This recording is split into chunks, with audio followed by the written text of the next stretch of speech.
Hai semua, perkenalkan kami dari kelompok 6, 11 MIPA 2 akan menjelaskan tentang jaringan saraf.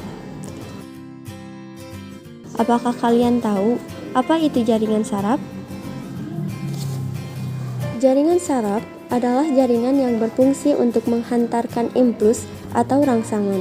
Jaringan saraf menghantarkan impuls dari alat-alat indera ke pusat saraf atau otak dan sumsum tulang belakang, serta menghantarkan impuls dari pusat saraf ke organ lainnya. Jaringan saraf tersusun dari dua macam sel, yaitu neuron atau sel saraf dan neuroglia atau sel penyongkong. Setiap neuron terdiri atas badan sel, dendrit, akson atau neurit, selubung mielin, sel Schwann, dan nodus ranvier. Berdasarkan percabangan pada badan selnya, neuron dibagi menjadi 3 tipe, yaitu neuron unipolar adalah neuron yang badan selnya hanya bercabang satu. Neuron bipolar adalah neuron yang badan selnya bercabang 2. Neuron multipolar adalah yang badan selnya memiliki banyak dendrit dan satu akson. Berdasarkan fungsinya, neuron dibagi menjadi 3 tipe, yaitu neuron sensorik atau bisa disebut neuron aferen adalah neuron yang berfungsi menghantarkan impuls dari reseptor atau alat-alat indera ke pusat saraf.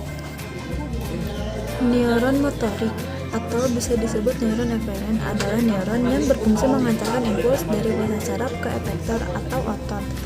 Neuron konektor atau disebut interneuron adalah neuron yang berfungsi meneruskan impuls dari neuron sensorik ke neuron motorik.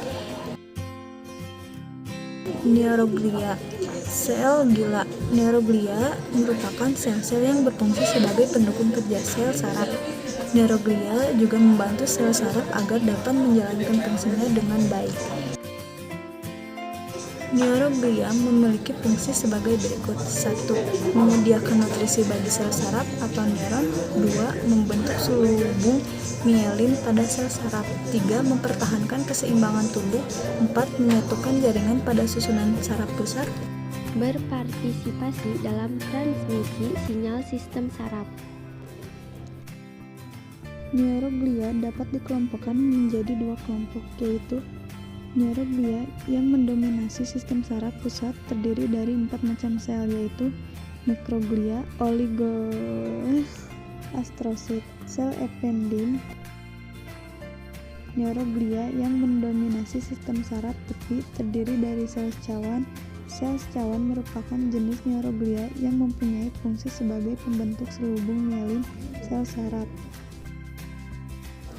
Nah, itulah sedikit penjelasan dari kelompok kami tentang jaringan saraf. Sekian dan sampai jumpa.